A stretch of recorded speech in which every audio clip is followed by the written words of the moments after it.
How's everyone? I hope you're doing well. KrispyChris here, and welcome to my channel. Today we're going to be covering how to get shredded, or in simple terms, how I approach any dieting or cutting phase. I'll be breaking it up into a few easy steps so that hopefully you'll be able to follow it and try it for yourself. I do not guarantee that it's going to be easy, but it is possible if you stay committed and you follow the steps that I'm going to be providing you today.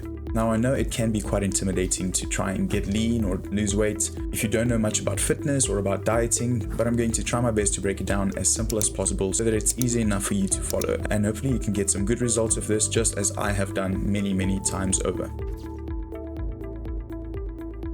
Now, I'm not going to be sharing every single detail in this video, but I will be making a series about this, and hopefully you can follow along and we can get you to your goal physique. Now, please remember that it is going to take some commitment and dedication, and you're going to have to track your progress as we go along. Now, I know everyone doesn't necessarily like to track their progress or to be on the numbers all the time, but unfortunately, if you want really quick results, you're going to have to track it, and you're going to have to be on the numbers as much as possible.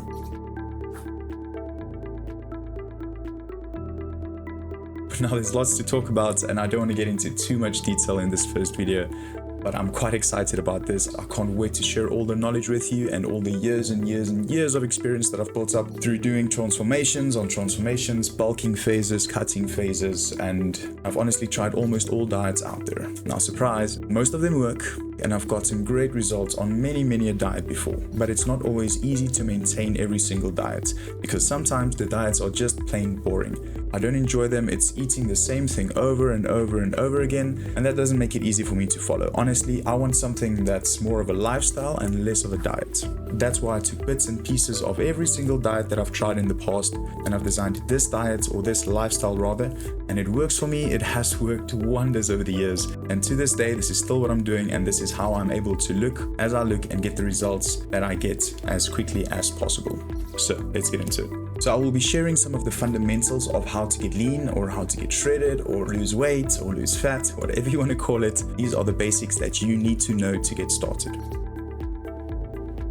One thing that you need to know is that your diet or your calorie intake is very important. It's impossible to outtrain a bad diet if you aren't very active. Now, if you're a very active person like me, or like Eric the Electric, or some of the other fitness influencers out there on YouTube, then you can outtrain a bad diet. But you still need to know how many calories you consumed so that you can go and burn those calories afterwards. But for the average Joe just going through the daily motions, it's going to be really difficult to outtrain a bad diet. So you've got to be on the numbers initially. Once you've done it for a week or two, it's going to get easier. You're not going to have to track it as strictly, but some people prefer to keep on tracking it like that. Like me, I like to keep going. I like to keep tracking because I know the results will be quicker. I'm a numbers person and I want to see it in front of me. So if I can see the amounts of calories that I've burned, I know that I'm going to get results. I know it's going to have to reflect on the scale. And in my case, it almost always does. Now, the most important thing that you need to focus on, and number one of the fundamentals, is be in a calorie deficit. Calories are king, and I cannot say it enough. You have to be in a calorie deficit to lose weight, and you have to be in a calorie surplus to gain weight. So to build muscle, you gotta eat more. To lose weight, you gotta eat less. Look, you could guesstimate it, you could make small adjustments here and there, but you're never going to get the results that you can get unless you track it as accurately as possible. So the main thing you have to focus on is being in a calorie deficit every single day. A calorie deficit is the way to go. Now, your macronutrients are also important, but not as important. Just ensure that you are in a calorie deficit every single day. There's so much more I can tell you about a calorie deficit and how to use different approaches and combine intermittent fasting with that, but we'll get into that a little bit later and in future videos. Well, now you have to track your calories. Now, when it comes to tracking my calories, I use my MyFitnessPal for my food and my trusty Apple Watch over here for my exercise and my daily calorie expenditure. I know there's a different app, Fat Secret, quite a few apps online, but I honestly just prefer my MyFitnessPal. I've been using it for years. It's easy to use, plain and simple. You literally just take the item that you're going to be eating, you scan it into MyFitnessPal, you weigh out the amount that you're going to be eating, and Bob's your uncle. There you go. You can see exactly the amount of calories, the protein, the carbs, the fats, all the details are there right in front of you. Easy, fast, it'll only take 2 minutes of your time. So how big does your calorie deficit have to be? Well, there's no perfect answer to that. I know a lot of dietitians and doctors and personal trainers and fitness influencers out there suggest a calorie deficit of 500 calories per day. Now, that's perfectly fine. That will work. That's going to get you results. It's just going to take a little bit longer. Me personally, I rarely do a 500 calorie deficit. It just takes way too long for me, and I like to get to my results a little bit faster. So I push for at least 1,000 calorie deficit every single day, and on some days 1,500 calories.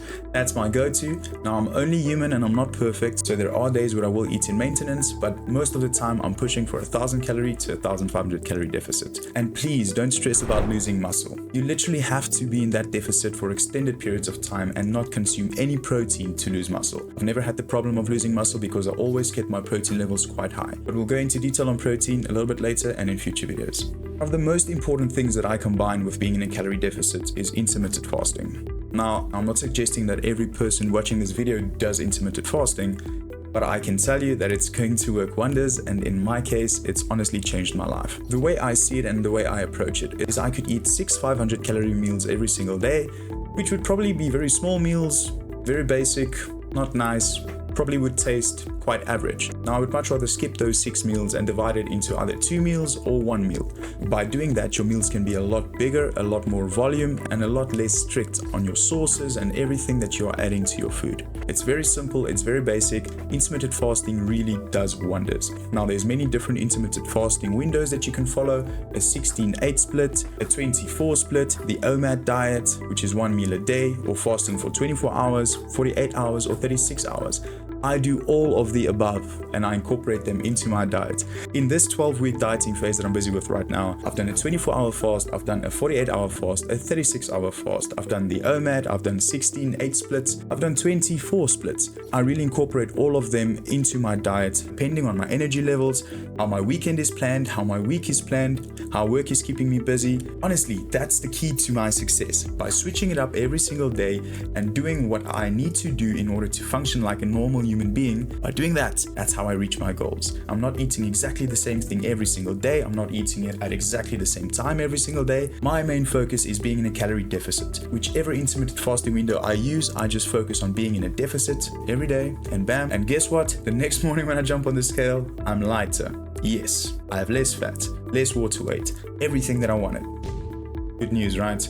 Yeah, one of the first things that you're going to have to do is open up your food cupboard and your fridge and look at all your sauces, your oils, your mayonnaises, your breads, everything that you have that could possibly hinder your progress. Now, I'm not saying eliminate those products completely. I'm just saying replace them with a lower calorie version. So when it comes to sodas, go for diet sodas. When it comes to mayonnaise, go for light mayonnaise. When it comes to syrups, go for zero syrups. There's lots of options out there. I still eat a lot of chocolate. I still eat a lot of sweetness. I still eat sugar. I still incorporate all these things into my diet, but I just make sure that I manage it, I scan it in, and I know exactly how much of it I've consumed. Your milks, get rid of the full cream milks and go for the low fat options or the skimmed milk options. Your mayonnaises, go for the light mayonnaises. Look at everything that you consume in a day, and next time you go to the shops, try and find a lower calorie version of it. Just by changing those few items, I promise you, you already have a massive head start. When it comes to protein, it's really important to keep those numbers high enough to prevent muscle loss and aid in muscle gain. Now, a rough estimate of how much protein you should be taking is about 0.8 grams of protein per kilogram of body weight. Obviously, if you want to do some bodybuilding, you're going to have to bump up the numbers, but that is a perfectly safe number, and that's the average that I usually go for. Other ways that I like to bump up my protein numbers every single day is by drinking protein shakes, and usually I take my protein shake straight after gym. So after gym, when I get home, I drink my protein shake, mix it up with some berries or some bananas, make a nice smoothie out of it. Just ensure that you keep your protein numbers up there. You don't have to eat a lot of meat. There is such a thing as meal replacers and protein shakes. So please, if you can afford it, try and incorporate them. It'll make your life a lot easier.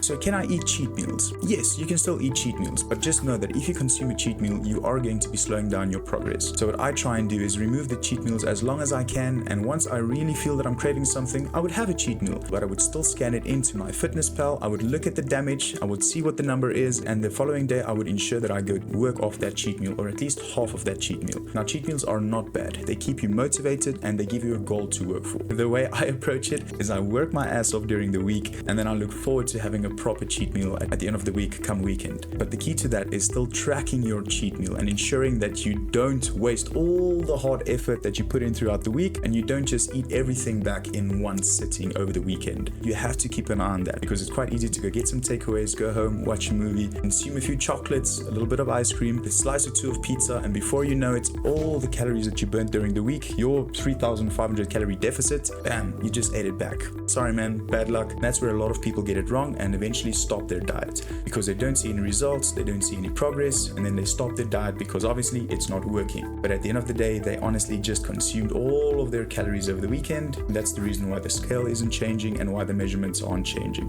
One of the most important things about trying to change your lifestyle and trying to get lean or lose some fat, one of the most important things that you need to remember is that you need to stay consistent.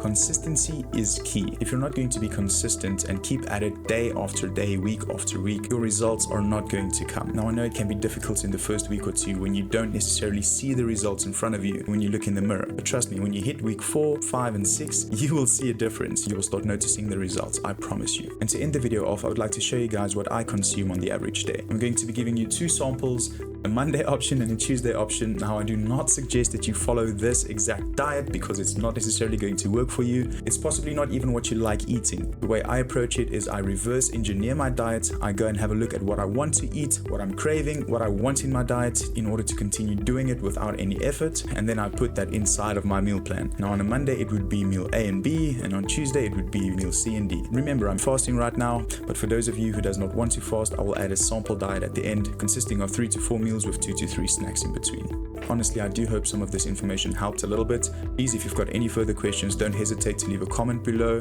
Like and subscribe if you like this kind of content and you want to follow along on this journey. I can't wait to help every single one of you reach your goals and show you exactly how I approach this. And just a little quick update, I am currently on week 11 of my cut. I started out at about 80 kilograms and this morning I weighed in at about 73 kilograms, which means I've dropped about 7 kgs in 11 weeks. My results are quite awesome. My body fat at this point in time is about between 7 and 8%. So I'm quite excited to see what I can do with the last 2 weeks remaining, and I'm going to be updating all of you and showing you my whole transformation with the 12-week before and afters and exactly what I did training wise and dieting wise to help you get exactly the same results. Cheers everyone, have a good one. Much love, KrispyChris.